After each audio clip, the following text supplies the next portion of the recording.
Do you have a baseboard that looks like this in your house, maybe in your kitchen or your bathroom? Well, if you do, don't go anywhere because I'm going to show you 2 ways in which you can fix this so it won't happen again. And we're going to get started on that right now.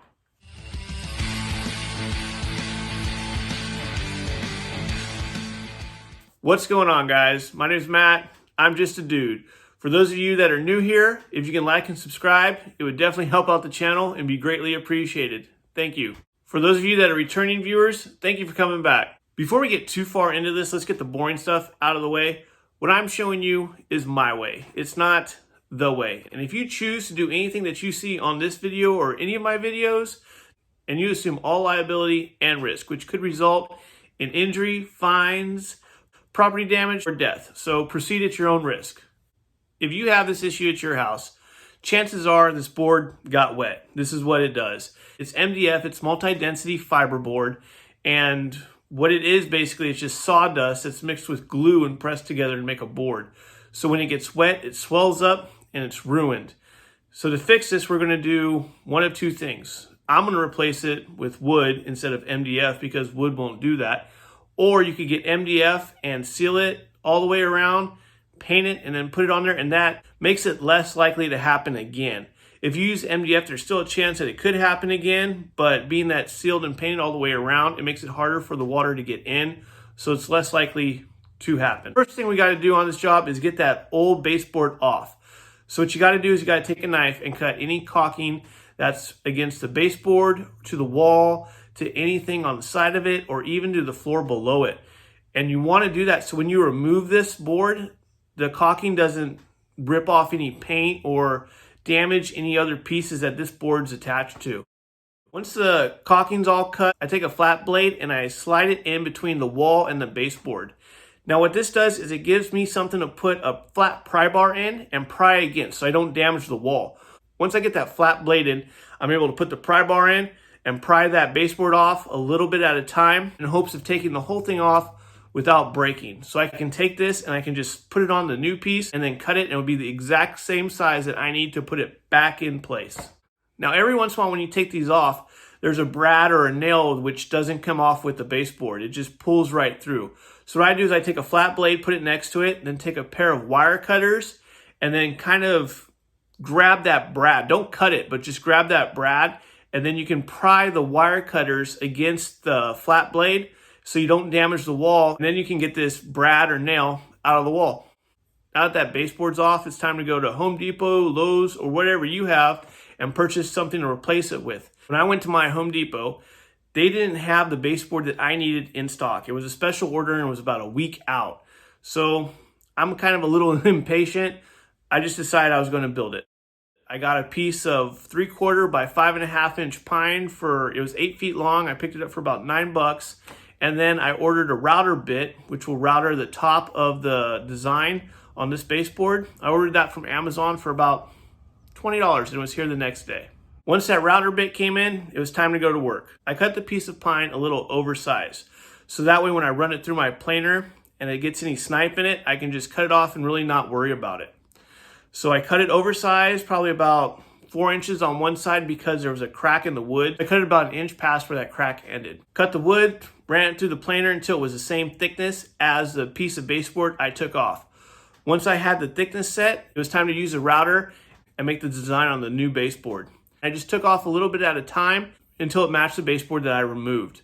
I also cut the back of it to match what the back of the baseboard is like. There's a little notch there, and I think this just lets it flex a little bit so it's not as rigid when you put it on the wall. So I wanted to do the same with this. Once I had that routed into the back, I used my table saw to cut it down to 5.25 inches. So it was just basically taking off a blade width of wood. Once I had the board cut to the proper height and thickness, it was time to cut it to the proper length. To do this, all I did was take the old baseboard, set it on top of the new one, and mark it with a pencil. After I had the marks on it, I just used a saw, cut it to length, and then I went and test fitted it. It was a little bit too long. I had to take a cut about a blade width thick off the board for it to fit. But it's always better to cut something a little bit long and have to trim it up than to cut something too short. Now that I have the board to the proper length, it's time to paint it. I first used a sealer and put the sealer on all 6 sides of the board and sealed it up. You would also do that with the MDF if you choose to use MDF to replace this. Then after that dried, it was time to paint it. And I just took that color sample or that ultra white that they gave me at Home Depot and painted the front and the bottom and the sides with it and the top, whatever little portion of the top. But I didn't paint the back. If you're going to use MDF, I would highly recommend painting all 6 sides of that board, and that will give you the best chance of sealing that board and not letting any water in so it repeats itself and you have to do this over again. I let the paint dry for a couple hours, and once it was dry to the touch, I put another coat of paint on it. Once the second coat of paint was dry, it was time to put the new baseboard in. I just set it in. I had to clean out some of the old caulking to allow it to sit flush against the wall. And once I did that, I just used my DeWalt cordless nailer or 18 gauge brad nailer and nailed it into the wall. When you nail a baseboard in, you're trying to put the brads or the nails into either the sill or a stud. The portion by the door was the easiest because there's 2 studs there that go from the floor all the way up. And along the bottom, there's a sill plate. But to find a stud that's about 16 inches away from the door, there's a couple ways you can test that. One is the knock method, which is what I used. The other is to use a stud finder, which I don't have. I just knock on the wood until it makes that sound where something's behind it, and then you can kind of guess where the stud's at and put a nail in.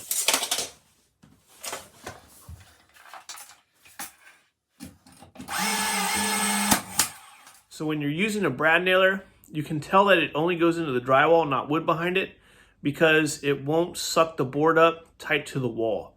So if you use a nailer and you squeeze off a nail and it pushes it in and then it comes back out, you're only in the drywall. But if you nail it and it goes all the way in and sucks it up to the wall, it's in the wood. If it doesn't come back out, it's in the wood.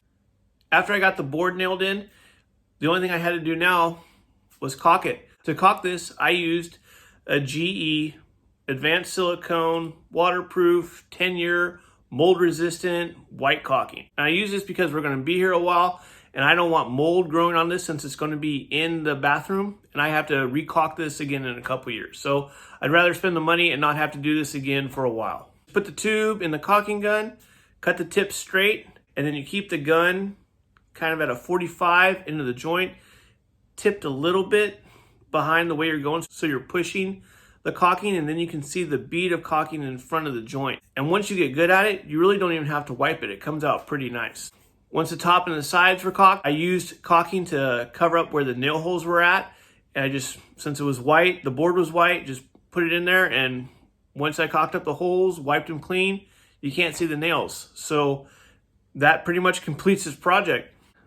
I'm not saying that making this baseboard yourself is the most efficient way to do this project. All I'm saying is I didn't plan ahead. I'm a little impatient. So I just built it myself because I didn't want to wait a week to get a piece of baseboard in. Now, if you got a bigger section to do or you're going to plan this out a little bit, go down and make sure that they have what you're going to replace. So if they don't have it, you can order it and then you can kind of take it off and get the project squared away before you have to order it and then you have a big chunk missing from your wall for 2 weeks. I hope you like this video and I hope it helps you out. My name's Matt. I'm just a dude, and if I can't fix it, I'll fix it so no one else can. Thanks for watching.